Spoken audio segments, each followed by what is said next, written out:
По всей России началась заявочная кампания на участие в проектах платформы «Россия – страна возможностей». Участвуя в них, можно поступить в престижный вуз, пройти стажировку в одной из ведущих компаний, найти наставника и даже начать собственное дело. Прокачать лидерские и управленческие компетенции можно в треке развития конкурса «Лидеры России».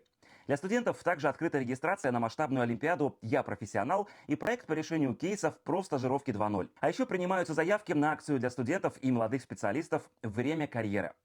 Каждый из этих конкурсов поможет зарекомендовать себя среди работодателей, получить возможность пройти стажировку или найти работу в ведущих компаниях страны.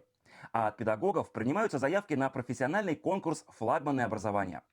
Продолжается регистрация и на хакатоны по искусственному интеллекту. А как вы сами оцениваете этот пройденный путь и что считаете наиболее важным сегодня и в ближайшее время? Спасибо большое, Владимир Владимирович. Но вы неоднократно говорили о том, что главное богатство нашей страны – это люди. У нас действительно такие талантливые, неравнодушные, целеустремленные. И системная работа, которая по вашей инициативе проходит, по выявлению талантов, по их продвижению, по их развитию, в общем, дает свои плоды.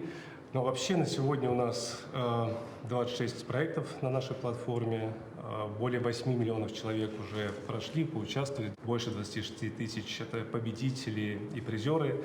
Время этого проекта около 300 назначений на такие серьезные посты.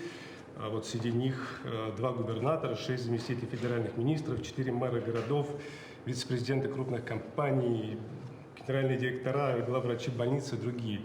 По всей стране на базе университетов платформа «Россия – страна возможностей» открывает центры компетенций, в которых любой желающий сможет пройти комплексную оценку навыков и получить рекомендации для профессионального и личностного развития.